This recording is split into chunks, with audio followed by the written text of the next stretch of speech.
Banat, derechahan ang usapan, pero patas ang talakayan. Dito pag-uusapan ang mga napapanahong issue. Eye for an eye. Eye for an eye. Idol Mark Espinosa. Kayo pa rin po yung nakatutok po sa number 1 Music and News FM sa lalawigan po ng Pangasinan. Ito pa rin po ang 104.7 IFM Dagupan. IFM News.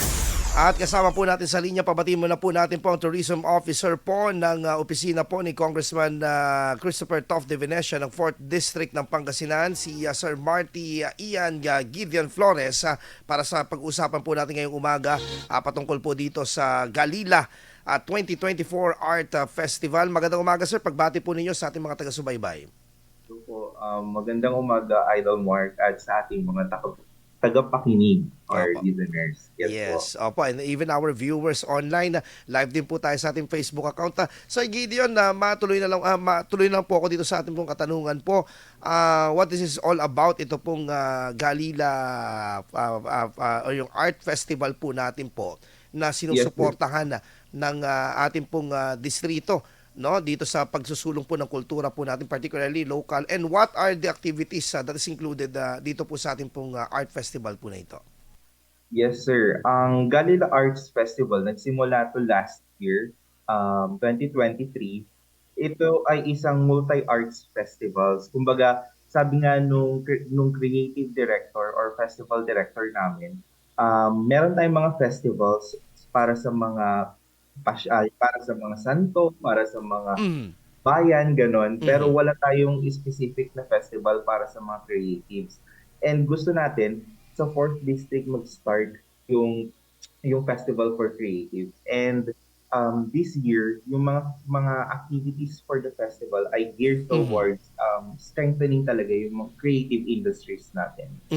Okay. I think, if I'm not mistaken, kasi last year parang kami dumalo din po ang IFM at saka ang ako as a professor, instructor po ng isang university, ay nagpadala rin ng mga estudyante patungkol po dito.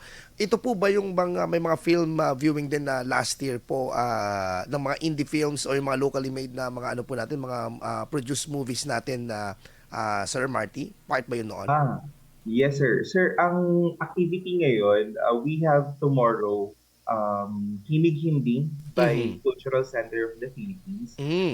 Ipapalabas po dito yung mga hele or yung mga lullabies, indigenous lullabies natin. Meron tayo ding workshop by Direct Christopher Godwin, our very own from Bayambang, on filmmaking and also yung mga creative expressions tulad ng visual arts, literature, and music. All by CCB po yun. Apo. Pero may mga napansin din po kami dito, like for example, yung pong yung bang sa about sa coffee, sir, and if I'm not mistaken, you are one of the ano po dito po, isang mga may-ari din po ng coffee shop po dito po sa ating pong lungsod na pinupuntahan ng mga bata kasi aesthetic. Sir Gid. Yes po. Sir, yes, we have very diverse yung ating mga activities ngayon in Galila. Kasi nga, ang mga proponents ay mga local creatives natin. We have this coffee na parang tuturuan tayo ng mga workshoppers to use yung mga coffee or yung mga i-discard na natin ng mga espresso pack para gamitin sa pagpipon. Ganon. Meron din tayong cyanotype printing na 19th century old school na pagpiprint ng mga images. May workshop din tayo nun. Meron din tayong workshop on weaving. Ayan, targeted yung workshop ng weaving kasi para sa mga women survivors ng Haven for Women. Meron tayong Do It Labat.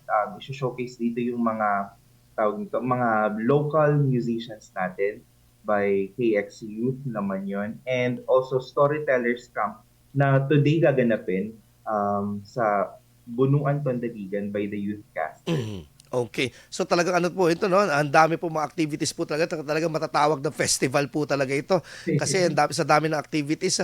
Anyway, the importance, sir, kasi dati-rati kapag mga pinag-uusapan po natin culture and arts, ang nababanggit lang po dito na ahensya po ng pamahalaan kadalasan na sumusuport po dito is Department of Tourism or yung sa Historical Commission, etc. Pero ngayon po napapansin namin may DSWD partnership, may DTI partnership, may sa DepEd. DepEd is given na rin po ito eh. Pero how important na ito pong mga ahensya po ng gobyerno po, na tulad for example ng DTI, ng DSWD, ay makakolaborate po natin po sa pagsusulong ng mga ganitong klase ng adikain or Yes, sir. advocacy. Actually, opo, malaki yung naipapasok ng creative industries economy dun sa ating sa ating ekonomiya. Ayun. Mhm. And isa sa mga naatasan for creative industries ay yung Department of Trade and Industries. Mhm. Kaya meron tayong tinatawag na creative councils. Mhm. Opo. Ah, So, okay. yes, sir. Yun po.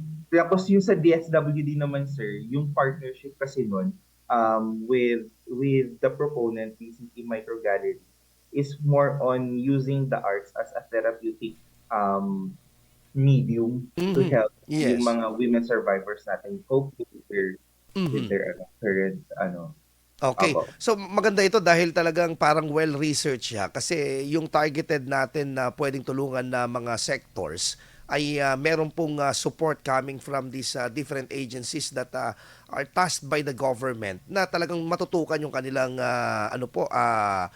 kanilang sektor na pangangailangan ng kanilang sektor. Sir Yes, Gid. sir.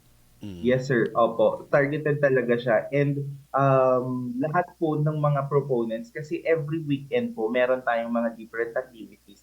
At meron din pong community na parang siniserve yung lahat ng proponents po natin. Opo. May balak po ba ang ating pong congressman or yung mga nakakausap po ng mga opisyal po na gawin po itong i-institutionalize po itong ganitong klase po ng pag-ano po natin, kilala po natin sa larangan po ng kultura at saka ng arts?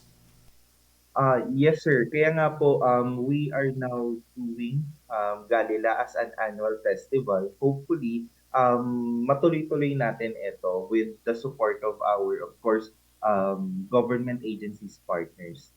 Yes, sir. Apo.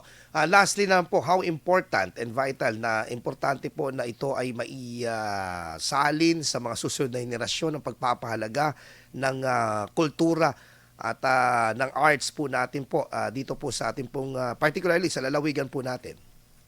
Yes, sir. Actually, sabi nga po no na napaka-importante kasi parang yung culture and arts, especially creative industries, malaki yung naipapasok dun sa ekonomiya natin or malaki yung revenue. Ngayon, parang kailangan mas strengthen natin or mas ma-encourage natin yung mga kabataan to why not try venturing into creatives also. Hindi siya yung arts lang ganon or music lang. Kumbaga may mga trabaho, may mga pwede tayong puntahan ng mga agencies or trabaho para doon. Hindi na lang siya yung kumbaga kasi ang konti nung mga enrollees natin sa Special Program for the Mhm. Arts or yung mga Yes. SPA. So parang mas lalong ma-encourage na why not we try this because we are now moving towards gig economy. And most of the gig economy na sector nasa freelance and creative industries talaga. Ayun po. Anyway, sa mga interested and please do invite our viewers and listeners, sir. Yung mga gusto pang mag-participate, meron pa bang slots or ano po yung mga pwedeng manood or matunghayan po in succeeding days po? Kasi I think this will start today until 29th of September. Sir Yes, Gid. sir. Actually, opo, inaanyayahan namin kayong lahat to come and join our festivities. Currently, today, we have we have two workshops, one from Mushroom and one from Youthcaster. Every weekend po yun. Visit lang nila yung ating social media, Galila Arts Festival, kasi nagpo-post po tayo doon every weekend or every day ng mga updates at yung mga registration sites natin. Libre po yun, wala tayong babayaran. Also, don't miss yung ating CCT performances tomorrow sa SM. Bukas po yun ng hapon. And yung iba pang mga art activities, art-related activities sa Bunuan Pangdaligan in the succeeding weeks. All ano po ito in cities and municipalities within District 4 po gaganapin po itong mga ito. Yes, sir. Opo. Within the district. Opo. Sir Marty Ian Gideon, ang ating pong tourism officer po ng Office of the 4th District po ni Congressman Christopher De Venecia. Maraming salamat Sir Gideon Flores sa pagkakataon and good morning po. Ingat po kayo. Yes, sir. Thank you po. Salamat, Sir Rafi. Thank you po. Doon, susunod na po ang ating pong RMN News Nationwide, The Sound of the Nation.